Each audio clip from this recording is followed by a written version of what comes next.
हमारे पास दो parallel lines हैं और यहाँ पे हमें एंगल दिया हुआ है 30 और ये एंगल x है और ये एंगल 40 है और हमें x की वैल्यू फाइंड आउट करना है। तो देखें हम क्या करेंगे, सबसे पहले इस लाइन को हम एक्सटेंड कर लेंगे और फिर हम क्या करेंगे, इस पॉइंट से एक लाइन पास करेंगे जो कि पैरेलल होगी इन दोनों लाइन से, और ये इस लाइन को भी हम एक्सटेंड कर लेंगे। तो अब देखें ये तीनों लाइनें पैरेलल लाइन है।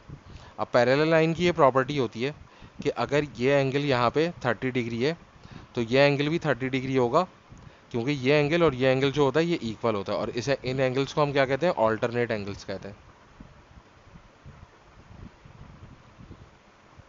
तो दो पैरेलल लाइन अगर एक लाइन से यूँ कट हो रही, यानी कि अगर एक लाइन इन्हें कट कर रही है, अच्छा जो लाइन इन्हें कट कर रही होती है उसको हम ट्रांसवर्सल कहते हैं।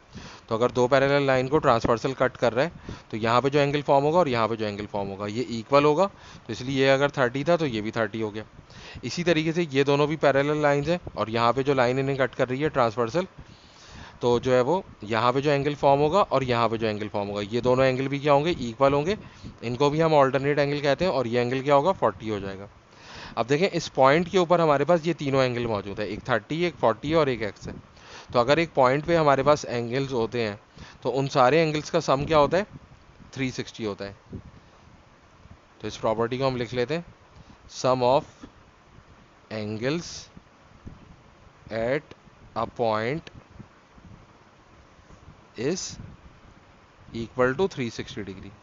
तो क्या होगा हमारे पास, x प्लस 30 प्लस 40 अगर हम करेंगे तो ये क्या हो जाएगा, 360 डिग्री हो जाएगा। तो ये हो जाएगा x plus 70 is equal to 360 degree. तो x इज इक्वल टू 70 उधर जाके माइनस हो जाएगा, तो 360 में से हम 70 माइनस करेंगे तो हमारे पास आंसर आएगा 290। तो x की वैल्यू क्या आ गई हमारे पास, 290। तो इस तरीके से हम पैरेलल लाइंस की प्रॉपर्टीज़ को यूज़ करके x की वैल्यू फाइंड आउट कर सकते हैं।